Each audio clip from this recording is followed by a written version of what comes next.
to the rim, puts it up and in. Oh, strong move. Here's Vince Carter, a long three to tie, and he's got it. Now the Mavericks in transition will get a three ball from Carter. Vince Carter gets it done for the Mavericks. The rumblings of Vince Carter wants out. The Raptors want to trade Vince Carter. Who makes the call to trade him?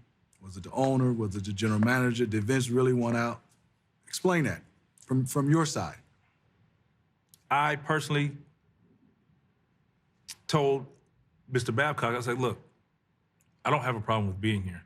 That's what it's about. Because I remember when I first met him, he's like, yeah, I understand you don't want to be here. Like the first meeting, I'm like, how do you hear this on your second day of the job? So it just went from that conversation of I hear you want to now Vince wants out. He's not happy. He's not playing hard for them. Like I would never disrespect the game. All of that I've been through prior to 2004, why would I disrespect the game now? Because the game's been so good to me.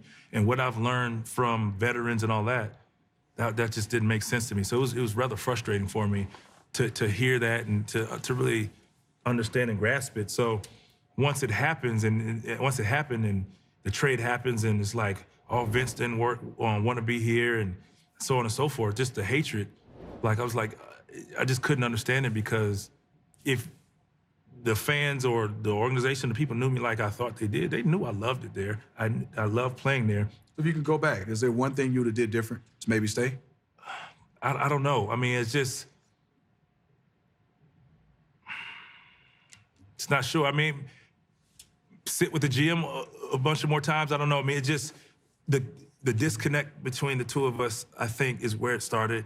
To try to clean that up, I don't know. I don't know what else to do. And it just was what it was. It was put in the cards for this to happen, for me to learn and to grow and to develop thick skin. So now you look at it, you get traded to New Jersey. Mm-hmm. The old Vince Carter started to come back. Was it the injuries? Was it the change of scenery? Was it playing with that group, Jay Kidd? Or was it a combination of all? What can you put your finger on it? Because it went back to Vince having fun, Vince playing above the rim. I just wanted to prove to everyone, like, I still got it. I'm still capable. I'm still able to play this game, you know, regardless of if you hate me, you think I can't play, you think I didn't want to play. Whatever you had to say, I'm gonna show you. I'm gonna show you. Now you look at pretty much every trip back. Tell me those emotions. It was being booed back in Toronto. I don't think any player has ever been booed like that night. From North Carolina, 6'6" guard, number 15, Vince Carter. I could be wrong. It was painful because of the misconception and what everybody is perceiving the situation to be, knowing they was so far off. I step on that court, and all of that starts to play in my mind, and boo. And every time I touch the ball, boo, you suck, crybaby, blah, blah, blah. Oh, man, it was awesome. And I just think I tried to win the game in the first 2-3 minutes. Mm-hmm. I remember Coach Frank and just telling me, hey, calm down. We have 4 quarters of basketball. And so I just tried my best just to calm down. And every shot was just, so strong. It's, could calm down, just. And then once we kind of got in the flow of the game and they're still booing, I mean, every time I touched the ball felt like the first boo of the night. Like it was just, I mean, it was amazing. And once I got back out there at halftime, I became a different person. I became relaxed. I was relaxed and I just got in attack mode. And, you know, once you see a few go in, now it's like you're shooting in the ocean. Now the boos last for a long time. But last season, the video tribute that the Raptors gave you, you got real emotional. That was awesome. Tears. Mom was there. She was emotional. Talk about that day. Was there closure? For sure. You heard some boos, but then you heard a lot. Yeah. All 20,000 stood up. And I think the people who booed, you know, when it initially started, that's when you hear the boos, and all of a sudden it's like, I think they're just booing just because it was something to do.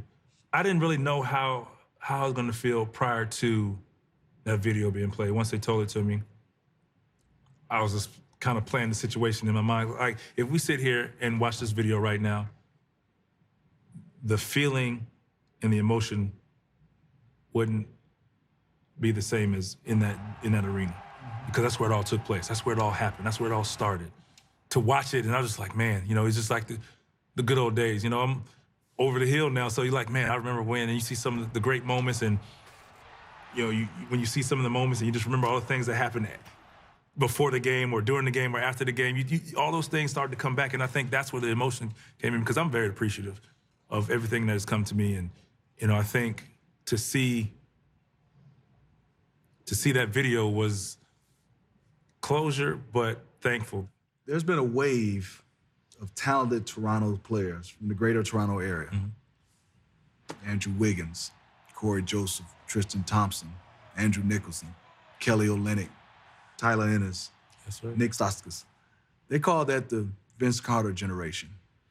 How does that make you feel? It's that you had that unbelievable. much positive influence on the kids from that area? To hear Tristan say Vince was our Michael Jordan of Canada, it's like, yeah, wait a minute. Like, there's no Michael Jordan, first of all, but Michael Jordan, you know? But I'm thankful for that. You know, when I talk to Kemp, like, learn the game, understand the game, have fun playing the game, because, you know, you never know. You never know what you're doing for someone else that's watching. 18 seasons, your role has changed. Star, journeyman.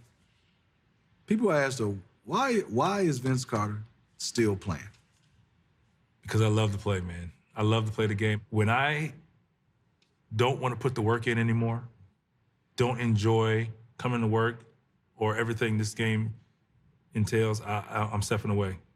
It all goes back to disrespecting the game. I will never disrespect the game. So when it's time, it's time. I just can't imagine it right now, because I still feel like I can compete. Maybe I can't play the minutes and get the touches and everything, but I can still play at this level and do what I need to do when I'm allowed to. So I'm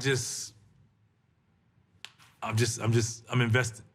What's next for Vince Carter? I think broadcasting is it. You know, I did the Sportscaster U. I've gotten the opportunity to do some games last year when I was injured, and I love it. I love it. So broadcasting. I think that's what I'm passionate about. I enjoy explaining, talking, and teaching the game, and so when it's time, I'm ready to go. You know, that's what it is.